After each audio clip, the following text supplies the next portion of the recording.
കാറ്റത്ത് കിളിക്കൂടിന്റെ ഇന്നത്തെ എപ്പിസോഡിലേക്ക് എല്ലാവർക്കും സ്വാഗതം. വീഡിയോ ആദ്യമായി കാണുകയാണെങ്കിൽ സപ്പോർട്ട് ചെയ്ത് സബ്സ്ക്രൈബ് ചെയ്ത് ലൈക്ക് ചെയ്യാൻ മറക്കല്ലേ. സാരിയുടുത്ത് സുന്ദരിയായി അമ്പലത്തിൽ പോവാൻ ഇറങ്ങിയ നിധിക്ക് സുധീഷ് താൻ നേരത്തെ വാങ്ങിവെച്ച മുല്ലപ്പൂ കൊടുക്കുക. അവൾ താങ്ക്സ് പറഞ്ഞത് വാങ്ങി മുടിയിൽ ചൂടാൻ നേരം നികേഷ് തന്റെ മൊബൈൽ എടുത്ത് ക്യാമറ ഓണാക്കി സുധീഷ് ഏട്ടാ ചേർന്ന് നിൽക്കുന്നു പറയുന്നുണ്ട്. മുല്ലപ്പൂ ചൂടുന്ന തിരക്കിനിടയിൽ അവൾ കാണാതെ നികേഷ് അവരുടെ ഫോട്ടോ എടുക്കുക. അപ്പോഴേക്കും സുനന്ദയും അമ്മായിയും അശ്വിനും അമ്പലത്തിൽ പോവാൻ റെഡിയായി അങ്ങോട്ടെത്തുകയാണ്. നിങ്ങൾ റെഡിയായോ എന്ന് സുനന്ദ ചോദിക്കേ. ആ, നിങ്ങൾ രണ്ടുപേരും മാച്ചിങ് ആണല്ലോ എന്ന് നികേഷ് ചോദിക്കുന്നുണ്ട്. മോനെ എന്നാ നമുക്ക് പോയാലോ എന്ന് ലളിത അശ്വിനോടായി ചോദിക്കുക. നമുക്ക് ഒരുമിച്ച് പോവാലേ എന്ന് സുധീഷിനോടും കൂട്ടരോടുമായി സുനന്ദ ചോദിക്കുകയാണ്. അവരതിന് സന്തോഷത്തോടെ സമ്മതിക്കേ. അത് വേണ്ട, അവിടെ ചെന്ന് കുറെ കാര്യങ്ങളുള്ളതാ എന്ന് അമ്മായി പറയുന്നതുകൾക്ക് അതെന്താ കുറെ കാര്യങ്ങള് എന്ന് നികേഷ് ഹരീഷിനോടായി പതിയെ ചോദിക്കുന്നുണ്ട്. തള്ളയ്ക്ക് വട്ട് എന്ന് ഹരീഷും. നമുക്ക് ആദ്യം പോവാം, ഇവരെ സൗകര്യം പോലെ വരട്ടെന്നേ എന്ന് അമ്മായി വീണ്ടും പറയേ. നമുക്ക് ഒരുമിച്ച് പോവാം അമ്മേ എന്ന് സുനന്ദ വീണ്ടും പറയുന്നു കേൾക്കാദ്യം എന്നവളോട് ശബ്ദം താഴ്ത്തി പറഞ്ഞ് മോനെ അശ്വിനെ നമുക്ക് പോയാലോ എന്ന് ചോദിക്കേ. ആ പോവാമെന്ന് അശ്വിൻ സമ്മതിക്കുക. നമുക്ക് അമ്പലത്തിൽ വെച്ച് കാണാമെന്ന് സുനന്ദ സുധീഷിനോടും കൂട്ടരോടുമായി പറയേ. അശ്വിനും ലളിതയും സുനന്ദയും അമ്പലത്തിലേക്ക് പോവുകയാണ്. അപ്പോഴേക്കും ചാന്ദിനി റെഡിയായി അങ്ങോട്ടെത്തുകയാ. ഹായ് ചാന്ദിനി, ഡ്രസ്സ് നന്നായിട്ടുണ്ട് എന്ന് നികേഷ് പറയേ. ഹാ ക്യാ എന്നവൾ ചോദിക്കുക. ഡ്രസ്സ് ബഹുത് അച്ചാ ഹേ എന്ന് നികേഷ് ഹിന്ദിയിൽ പറയേ. ശുക്രിയ എന്നവളും സന്തോഷത്തോടുകൂടി പറയുന്നുണ്ട്. അപ്പോഴാണ് സുഭാഷ് ഏട്ടൻ അങ്ങോട്ട് വന്ന് നിങ്ങൾ ആരും ഇപ്പോഴും ഇറങ്ങിയില്ലേ എന്ന് ചോദിക്കുന്നത്. അച്ഛനോ എന്ന് നിധി ചോദിക്കേ. അച്ഛൻ രാവിലെ വരുന്നത് കണ്ടു, കുളിച്ചിട്ട് പോകുന്നതും കണ്ടു. ഇനി അമ്പലത്തിൽ ഉണ്ടാവോ എന്തോ എന്ന് സുഭാഷ് ഏട്ടൻ പറയേ. ഉണ്ടെങ്കിൽ എന്താ ഇല്ലെങ്കിൽ എന്താ, നിങ്ങൾ വാന്നേ നമുക്ക് പോവാം, വാ നിധി എന്ന് പറഞ്ഞ് വിളിക്കുക സുധീഷ്. അങ്ങനെ അവരൊന്നിച്ച് അമ്പലത്തിലേക്ക് ഇറങ്ങുകയാ. പിന്നീട് മണിച്ചേട്ടൻ അവരെയും കൊണ്ട് അവരുടെ തറവാട്ട് അമ്പലത്തിലേക്ക് എത്തുകയാണ്. മണിച്ചേട്ടൻ അവരോടായി പറയുന്നുണ്ട്, ഇതാണ് നിങ്ങളുടെ കുടുംബ പരദേവതയുടെ അമ്പലം. പ്രധാന പ്രതിഷ്ഠയ്ക്ക് ചുറ്റും 3 ഉപപ്രതിഷ്ഠകളും ശിവപാർവതി പ്രതിഷ്ഠ, ധർമ്മശാസ്താവ്, ശ്രീമുരുകൻ. ചെന്നു തൊഴുതോളൂ. വഴിപാട് കൗണ്ടറിൽ ചെന്ന് ചെയ്യേണ്ട വഴിപാടുകളുടെ ലിസ്റ്റ് എടുക്കണം, അത് നടയിൽ കൊണ്ടുചെന്ന് കൊടുത്താൽ മതി എന്ന് മണിച്ചേട്ടൻ പറയുന്നവർക്ക് അവരത് സമ്മതിച്ച് പോവാൻ തുടങ്ങുമ്പോഴാണ് അച്ഛൻ അങ്ങോട്ട് വരുന്നത് കാണുന്നത്. സുഭാഷേട്ടാ ഇങ്ങനെ ഇവിടെ എത്തിയോ എന്ന് സുധീഷ് ചോദിക്കേ. അച്ഛൻ 2-3 ആളുകളുടെ കൂടെ അങ്ങോട്ട് വന്ന് എന്താടാ വരാൻ വൈകിയത്, ഞാൻ രാവിലെ നേരത്തെ എത്തി തൊഴുതു എന്ന് പറയുമ്പോഴേക്കും അവർ അച്ഛന്റെ അരികിലേക്ക് ചെല്ലുകയാ. ഭാസ്കരേട്ടന്റെ വക ഒരു റൗണ്ട് തൊഴിലും വഴിപാടുകളും ഒക്കെ കഴിഞ്ഞിട്ടുണ്ട് എന്ന് മണിച്ചേട്ടൻ പറയേ. ഞാനൊരു ഐശ്വര്യ പൂജയ്ക്ക് ഷീട്ടാക്കിയിട്ടുണ്ട്. ആദിലക്ഷ്മി, ധനലക്ഷ്മി, ധാന്യലക്ഷ്മി, ഗജലക്ഷ്മി, സന്താനലക്ഷ്മി, ധീരലക്ഷ്മി, വിജയലക്ഷ്മി, വിദ്യാലക്ഷ്മി. അതെ, ഈ 8 ലക്ഷ്മിമാരുടെ അനുഗ്രഹമുണ്ടെങ്കിൽ ജീവിതത്തിൽ മറ്റൊന്നും വേണ്ടെന്നല്ലേ അല്ലേ പ്രസിഡന്റ് എന്ന് ഭാസ്കരൻ ചോദിക്കേ. അതെ അതെ എന്ന് പ്രസിഡന്റും. അത് കണ്ട് ഇന്നലത്തെ അന്യനിന്ന് അമ്പിയായി മാറിയോ എന്ന് സുധീഷും ചോദിക്കുക.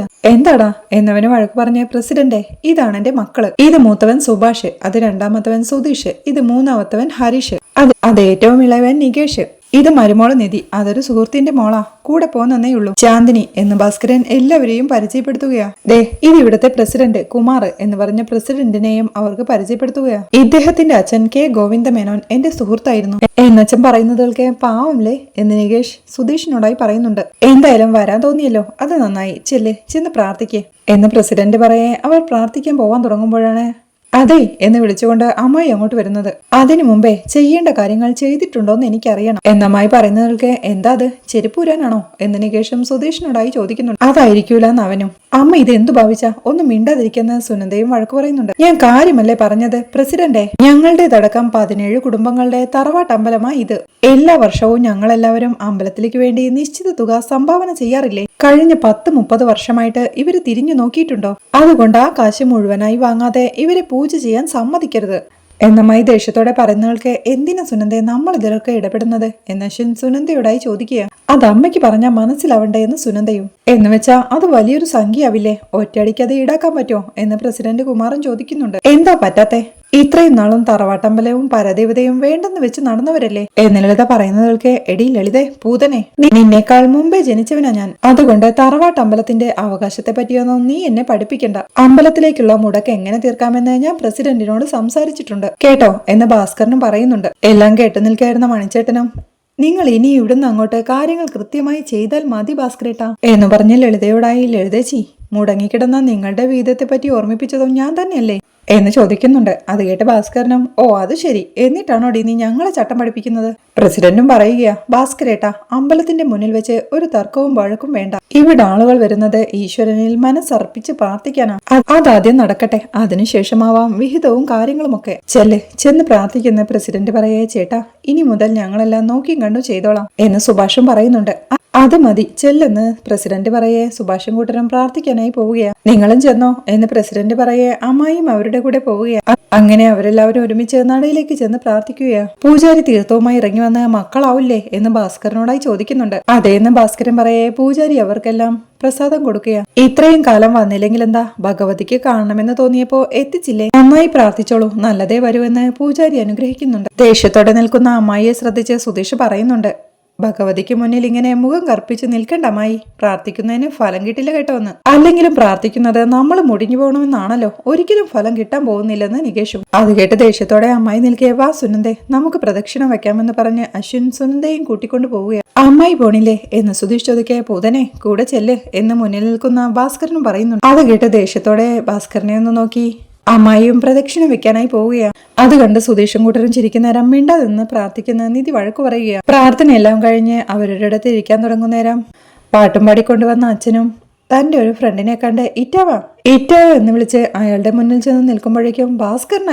എത്ര നാളായിടാ കണ്ടിട്ട്, സുഖമായിരിക്കുന്നോ എന്ന് ചോദിച്ച് ചേർത്ത് പിടിക്കുന്നുണ്ട്. വാ പറയട്ടെ എന്ന് പറഞ്ഞ് ഭാസ്കരൻ അയാളെയും കൂട്ടിക്കൊണ്ട് പോവുകയാണ്. എന്തു പേരെ വിളിച്ച് ഇറ്റാമാന്നോ എന്ന് സുധീഷ് ചോദിക്കുക. അങ്ങനെയല്ലേ കേട്ടതെന്ന് സുഭാഷും. ഞാനും ശ്രദ്ധിച്ചു, ഇറ്റാമൻ അങ്ങനെയൊക്കെ പേരുണ്ടോ എന്ന് നികേഷ് ചോദിക്കുക. ആ ഈ ഭാഗത്തൊക്കെ ഉണ്ടാകുമായിരിക്കുമെന്ന് സുധീഷ്. എന്തായാലും കൊള്ളാല്ലേ, ദേഷ്യം വരുമ്പോ ചീത്ത വിളിക്കാൻ പറ്റിയ പേര് ഇറ്റാമ എന്ന് നികേഷ് വിളിക്കുന്നുണ്ട്. അത് കേട്ടൊരു ഞെട്ടലോടെ നികേഷിനെ തന്നെ നോക്കിയിരിക്കുക സുധീഷും. ആ കാഴ്ച കണ്ട് പൊട്ടിച്ചിരിക്കുന്നുണ്ട് ഹരീഷും. കളിയാക്കുന്നോടാ എന്ന് സുഭാഷ് അവനെ വഴകു പറയേ. സോറി എന്ന് നികേഷ്. അതെ ഒരുമാതിരി ഇറ്റമാവർത്തനം പറയല്ലേ എന്ന് സുധീഷും പരിഭവത്തോടെ പറയുന്നു. മതി ഒരുമാതിരി സുധീഷ് ആവല്ലെന്ന് പറഞ്ഞാലും അർത്ഥമൊക്കെ ഒന്നു തന്നെയാണെന്ന് നിധിയും പറയുകയാണ്. അത് കേട്ട് സുഭാഷും ഹരീഷും നികേഷും എല്ലാം ചിരി അടക്കിയിരിക്കുക. അപ്പോഴാണ് ചിരിയോടെ ഇരിക്കുന്ന സുഭാഷിന്റെ മുടിയിൽ കണ്ട പൂക്കളെല്ലാം ചാന്ദിനി തന്റെ കൈകൊണ്ട് തട്ടിയിടുന്നത്. ആ കാഴ്ച കണ്ട് എല്ലാവരും പുഞ്ചിരിയോടെ അവരെ തന്നെ നോക്കി നിൽപ്പാം. അപ്പുറത്ത് മാറിയിരിക്കുന്ന സുനന്ദയും ഇത് ശ്രദ്ധിക്കുന്നുണ്ട്. ബാലോമേം ഫുൾ ഹേ എന്ന് പറഞ്ഞ് ചാന്ദിനി അത് തട്ടിയിടുകയാണ്. അവരെ നോക്കിയിരിക്കുന്ന സുനന്ദയോടായി, എടി അശ്വിനോടെ പോയിടുന്ന് അമ്മായി ചോദിക്കുന്നുണ്ട്. എന്തോ ഫോൺ ചെയ്യാനുണ്ടെന്ന് പറഞ്ഞു പോയതാ.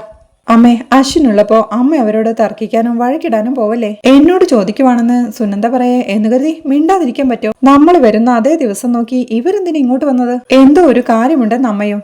അങ്ങനെയൊന്നും ഉണ്ടാവില്ലമ്മേ, അഡ്രസ് കൊടുത്തത് ഗംഗാധര മാമനല്ലേ എന്ന് സുനന്ദ ചോദിക്കുന്നുണ്ട്. അതാ എനിക്ക് മനസ്സിലാവാത്തത്, ഇവരുടെ അച്ഛൻ ഭാസ്കരൻ അറിയാത്ത സ്ഥലം വല്ലതുമാണോ ഇത്, എന്നിട്ട് അയാൾ പറഞ്ഞു കൊടുത്തില്ലല്ലോ, എന്തോ ഉണ്ട ചുരുട്ടുണ്ട് അത് ഉറപ്പാ എന്ന് അമ്മയും പറയുന്നുണ്ട്. അപ്പോഴാണ് മണിച്ചേട്ടൻ സുഭാഷിന്റെയും കൂട്ടരുടെയും അരികിലേക്ക് വന്ന് നന്നായിട്ട് തൊഴുതില്ലേ എന്ന് ചോദിക്കുന്നത്. ഉവെന്നവർ പറയേ, നിങ്ങൾ എന്തായാലും വന്നത് നല്ല സമയത്താ, നാളെ കർക്കിടക ഷഷ്ടിയല്ലേ, ഈ അമ്പലത്തിൽ അത് വലിയ വിശേഷമാ എന്ന് മണിച്ചേട്ടൻ പറയേ. എന്താ വിശേഷമെന്ന് നിധിയും ചോദിക്കുക. കുടുംബത്തിൽ ആർക്കെങ്കിലും എന്തെങ്കിലും നേടാനോ ആരുടെയെങ്കിലും കഷ്ടകാലം മാറ്റാനോ ഉണ്ടെങ്കിൽ ആ ആളിന്റെ അടുത്ത ബന്ധുക്കൾ ശൂലം കുത്തി അമ്പല പ്രദക്ഷിണം വെക്കും, ശൂലം തുള്ളലെന്ന് പറയും. അത് ചെയ്യാനായി ധാരാളം ആളുകൾ ഇവിടെ വരാറുണ്ട് എന്ന് മണിച്ചേട്ടൻ പറയുന്നത് കേൾക്കെ, എന്റെ ചേട്ടാ അങ്ങനെയുള്ള ആചാരങ്ങളൊക്കെ ഇപ്പോഴും ഉണ്ടോ എന്ന് സുധീഷൻ ചോദിക്കുക. ആചാരങ്ങൾ ദിവസം തോറും കൂടി വരികയില്ലേ, പണ്ടില്ലാതിരുന്ന പല ആചാരങ്ങളും ഇപ്പോഴും ഉണ്ടായി വരികയില്ലേ എന്ന് മണിച്ചേട്ടൻ ചിരിയോടെ പറയേ. പലതും അനാചാരങ്ങളാണെന്ന് മാത്രം എന്ന് ഹരീഷും പറയുക. എന്നാലേ ഞാൻ അങ്ങോട്ട് പോവുക, ഉച്ചയ്ക്ക് അന്നദാനം ഉണ്ടാവും, ഇവിടൊക്കെ ചുറ്റിക്കറങ്ങിക്കണ്ട് അന്നദാനം കഴിച്ചിട്ടേ പോകാവൂ, എന്നാലേ പ്രാർത്ഥിച്ചതിന് ഫലമുള്ളൂന്നാ എന്ന് പറഞ്ഞ് മണിച്ചേട്ടൻ അവിടുന്ന് പോവുകയാ. എന്നാ നമുക്കൊന്ന് കറങ്ങി വന്നാലോ നിധി എന്ന് സുധീഷ് ചോദിക്കുക. ആ എല്ലാവരും വാ നമുക്കൊന്ന് പോയിട്ട് വരാമെന്ന് പറഞ്ഞ് നിധി വിളിക്കുക. അത് കേട്ട് സുധീഷും ടെൻഷനോടെ ഇരിക്കെ, അത് വേണ്ട നിങ്ങൾ പോയിട്ട് വാ എന്ന് സുഭാഷേട്ടൻ പറയുന്നതുകൾക്ക് സുധീഷിനും ആശ്വാസമാവുകയാ. എന്നാ പിന്നെ ഹരീഷ് വാ എന്ന് നിധി വിളിക്കെ. സുധീഷ് അവനോട് കണ്ണുകൊണ്ട് ആംഗ്യം കാണിക്കുകയാ.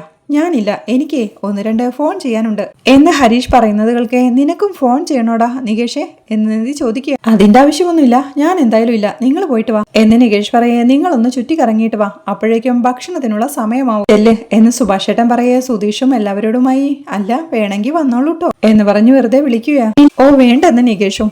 ഒന്ന് വാ നിധി, നമ്മളെ കുറെ നേരം ഒരേ സ്ഥലത്ത് എങ്ങനെ ഇരുന്നാലേ വേരുറച്ചു പോകും ആ എന്ന് വിളിച്ച് സുധീഷ് അവളെയും കൂട്ടിക്കൊണ്ട് പോവുകയാ. പോകുന്നതിനിടയിൽ വരുന്നുണ്ടോ എന്ന് നിധി ചാന്ദിനിയോടായി ചോദിക്കേ. നെഹി എന്നവളും. അവരങ്ങനെ അമ്പലത്തിലൂടെ ചുറ്റിക്കറങ്ങി നടക്കുന്നതിനിടയിൽ നിധി സുധീഷിനോടായി ചോദിക്കുന്നുണ്ട്. സുധീഷിന്റെ അച്ഛന്റെ നാടിതാ, അപ്പോ അമ്മയുടെയോ?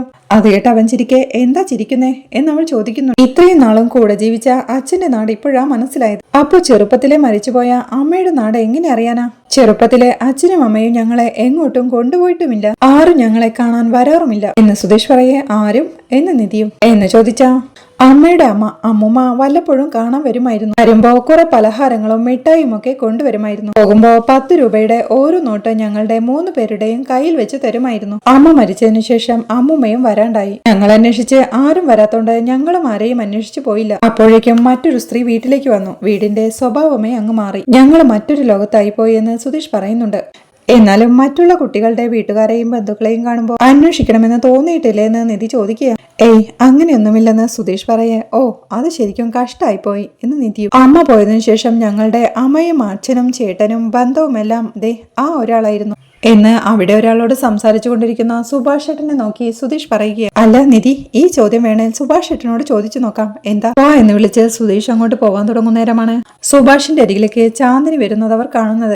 അവർ തമ്മിൽ സംസാരിക്കുന്നത് കണ്ട് ദേ കണ്ടില്ലേ എന്ന് സുധീഷ് പറയുന്നുണ്ട്.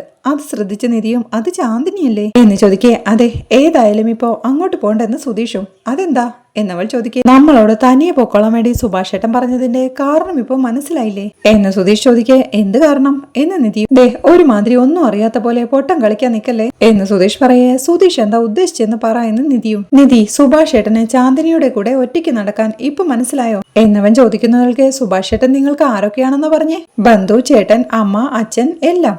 എന്നിട്ട് ആളെക്കുറിച്ച് നിങ്ങൾക്ക് ഇതുവരെ ഒന്നും മനസ്സിലായിട്ടുമില്ല. നിങ്ങളുടെ വീട്ടിൽ ഇത്രയും കള്ളത്തരമില്ലാത്ത ഒരേ ഒരാള് സുഭാഷ് ചേട്ടനാ എന്നവൾ പറയേ. അപ്പോ ബാക്കി ഞങ്ങൾക്കെല്ലാം കള്ളത്തരമുണ്ടെന്നാണോ പറയുന്നത് എന്ന് സുധീഷൻ ചോദിക്കുക.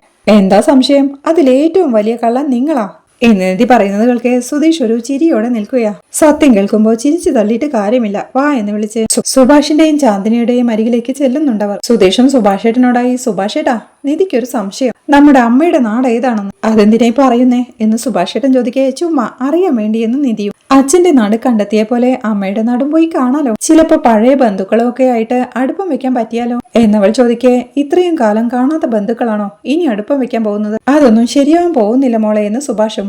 നിങ്ങളെപ്പോലെ ഒരു കുടുംബത്തെ ഞാൻ കണ്ടിട്ടേ ഇല്ല, എല്ലാവരിൽ നിന്നും ഒറ്റപ്പെട്ട് ഒരാളുമില്ലാതെ എന്നവൾ പറയേ. ശരിയാ, ആളുകൾ ഒറ്റയ്ക്കാവുന്നത് അവരുടെ മാത്രം തെറ്റുകൊണ്ടോ കുറ്റം കൊണ്ടോ അല്ലല്ലോ. ചില സാഹചര്യങ്ങൾ അങ്ങനെയാക്കി മാറ്റുന്നു മാത്രം. അതെ, നിങ്ങൾ കറങ്ങി കഴിഞ്ഞെങ്കിൽ വാ, നമുക്ക് അപ്പുറത്തേക്ക് പോകാമെന്ന് പറഞ്ഞ് സുഭാഷ് വിളിക്കുക. വേണ്ട, സുഭാഷ് ഏട്ടൻ പൊക്കോ, ഞങ്ങൾ വന്നോളാമെന്ന് സുധീഷും. അത് സമ്മതിച്ച് ചാന്ദിനിയെ ഒന്ന് വിളിച്ച് സുഭാഷ് അവളെയും കൂട്ടിക്കൊണ്ട് പോവുകയാ. അവർ സംസാരിച്ചുകൊണ്ട് നടന്നു നീങ്ങുന്നു നോക്കി സുധീഷ് നിധിയോടായി പറയുന്നുണ്ട്. എന്തൊക്കെ പറഞ്ഞാലും നല്ല ചേർച്ചയാണല്ലേ എന്ന് വെച്ചാ എന്നവൾ ചോദിക്കേ. ഈ ഭാഷയും ദേശവും ഒക്കെ വേറെയാണെങ്കിലും രണ്ടുപേരും തമ്മിൽ നല്ല ചേർച്ചയുണ്ടെന്ന്. അല്ല, ഇത്രയും നല്ലൊരു സ്ഥലത്ത് വന്നിട്ട് 3-4 ഫോട്ടോ എങ്കിലും എടുത്തു വെക്കാൻ തോന്നിയോ തനിക്ക് എന്ന് സുധീഷ് ചോദിക്കേ. അത് ശരിയാണല്ലോ, എന്നാ എടുത്താലോ എന്ന് നിധിയും ചോദിക്കേ. ഞാൻ റെഡിയാ, നിധി അങ്ങോട്ട് നിന്ന് ഞാൻ ഫോട്ടോ എടുത്തു തരാമെന്ന് സുധീഷ് പറയും. നിധി അങ്ങോട്ട് മാറി നിന്ന് ഫോട്ടോയ്ക്ക് പോസ്റ്റ് ചെയ്യുക. അവളുടെ പല പോസിലുള്ള ഫോട്ടോസ് എടുത്തു കഴിഞ്ഞ് അവൾക്ക് കാണിച്ചു കൊടുത്ത്. ഇത് കൊള്ളാലേ, എന്നാ നമുക്കൊരു സെൽഫി എടുത്താലോ എന്ന് സുധീഷ് ചോദിക്കുക. ആയിക്കോട്ടെ എന്ന് നിധി പറയേ. സുധീഷ് സന്തോഷത്തോടുകൂടി അവളോട് ചേർന്ന് നിന്ന് ഫോട്ടോ എടുക്കാൻ തുടങ്ങുന്നേരം അതെ കുറച്ച് മാറി നിൽക്കോ എന്ന് നിധി ചോദിക്കുന്നുണ്ട്. എന്തു പറ്റി എന്നവൻ ചോദിക്കേ. ഒന്ന് വിട്ടു നിന്ന് എടുത്താൽ മതിയെന്ന് പറഞ്ഞതെന്ന് നിധിയും. അത് സംബന്ധിച്ച് സുധീഷ് അവരൊന്നിച്ചുള്ള 2-3 ഫോട്ടോസ് എടുക്കുകയാ. പിന്നീട് തനിച്ചിരിക്കായിരുന്ന അമ്മയുടെ അരികിലേക്ക് സുനന്ദ വന്നിരിക്കുക. എവിടെ പോയിരിക്കായിരുന്നടി എന്നമ്മ ദേഷ്യത്തോടെ ചോദിക്കേ. ഞാൻ അപ്പുറത്തുണ്ടായിരുന്നു എന്ന് സുനന്ദയും. അവൻ എന്ത് ചെയ്യാ അശ്വിൻ എന്നമ്മ ചോദിക്കേ. അവിടെ ഉണ്ട് എന്ന് സുനന്ദയും. സുധീഷും നിധിയും തിരികെ സുഭാഷിന്റെയും കൂട്ടരുടെയും അടുത്തേക്ക് ചെല്ലുകയാ. അവരെല്ലാവരും എന്തോ കുടിച്ചിരിക്കുന്നത് കണ്ട് എന്താണ് ചായ കുടിക്കാണോ എന്ന് ചോദിച്ച് സുധീഷ് അവരുടെ അടുത്തേക്ക് ഇരിക്കുമ്പോഴേക്കും എന്താ വേണോ എന്ന് ചോദിച്ച് ഹരീഷ് ഗ്ലാസ് നീട്ടുകയാ. പായസമായിരുന്നോ? വേണ്ട എന്ന് പറഞ്ഞ് സുധീഷ് ഇരിക്കുമ്പോഴാണ് മണിച്ചേട്ടൻ സുധീഷിനും നിധിക്കും പായസം കൊണ്ടുവന്ന് കൊടുക്കുന്നു. അപ്പോഴാണ് 2-3 സ്ത്രീകൾ അങ്ങോട്ട് വന്ന് സുഭാഷിനോടായി. ഇവിടെയൊന്നും കണ്ടിട്ടില്ലല്ലോ, പുതിയ ആളുകളാണോ എന്ന് ചോദിക്കുന്നത്. അതെ, ഞങ്ങൾ തിരുവനന്തപുരത്തു നിന്നാണെന്ന് സുഭാഷ് പറയേ. തിരുവനന്തപുരത്തു നിന്നല്ലേ ലളിതയും എന്നവർ ചോദിക്കേ. മണിച്ചേട്ടനും ശാന്തേച്ചി. ആ ലളിതേച്ചിയുടെ ചേട്ടനാ? അത് ഭാസ്കരൻ എന്നപ്പുറത്ത് മാറിയിരുന്ന് കൂട്ടുകാരന്റെ കൂടെ ചായ കുടിച്ചുകൊണ്ടിരിക്കുന്ന ഭാസ്കറിനെ ചൂണ്ടിക്കാണിച്ചുകൊണ്ട് ആ ഭാസ്കരേട്ടന്റെ മക്കളാ ഇവർ. ആദ്യമായിട്ടാ തറവാട്ട് അമ്പലത്തിലേക്ക് വരുന്നതെന്ന് പറയുന്നുണ്ട്. അത് കേട്ട് ശാന്തേച്ചിയും ഓ ഭാസ്കരൻ മനസ്സിലായി, ഭാര്യയെ കൊന്ന് ജയിലിൽ പോയ ആളല്ലേ എന്ന് ചോദിക്കുന്നത് ഭാസ്കരനും ശ്രദ്ധിക്കുക.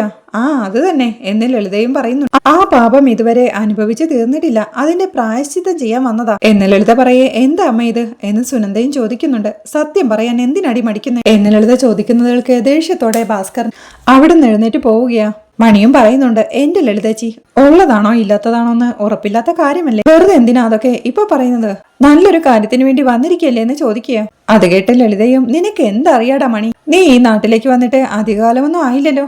അമ്പലത്തിലേക്ക് വരുന്ന ആളുകൾക്ക് സൗകര്യം ഒരുക്കി കൊടുക്കുന്ന ഏജന്റിന് എല്ലാവരും നല്ലതായേ തോന്നും. എന്ന് അറിയാവുന്നവർക്ക് അത് അങ്ങനെയല്ലല്ലോ എന്ന് അമ്മായിയും പുച്ഛത്തോടെ പറയുക. സുഭാഷും അമ്മായിയോടായി പറയുന്നുണ്ട്, അമ്മായി ദേ വഴക്കും സ്വത്തു തർക്കവും ഉണ്ടെന്ന് കരുതി വായി തോന്നിയത് വിളിച്ചു പറയരുത്. ഞാൻ മാത്രമല്ലല്ലോ നാട്ടുകാരും പറയുന്നില്ലേ, നീ അവരുടെ വായ അടച്ചു കെട്ടടാ എന്ന് അമ്മായി പറയുന്നിടത്താണ് ഈ എപ്പിസോഡ് അവസാനിക്കുന്നത്. ഹരീഷ് നാട്ടിലില്ലാത്ത സമയത്ത് തന്റെ കൂട്ടുകാരനുമായി നീതുവിന്റെ കല്യാണം നടത്താൻ അഖിലും വീട്ടുകാരും പ്ലാൻ ചെയ്ത് അവളെ അമ്പലത്തിലേക്ക് കൂട്ടിക്കൊണ്ടു പോകുന്നതാണ് നാളത്തെ എപ്പിസോഡിലെ വിശേഷങ്ങൾ. വീഡിയോ ഇഷ്ടമായാൽ സപ്പോർട്ട് ചെയ്ത് സബ്സ്ക്രൈബ് ചെയ്ത് ലൈക്ക് ചെയ്യാൻ മറക്കല്ലേ.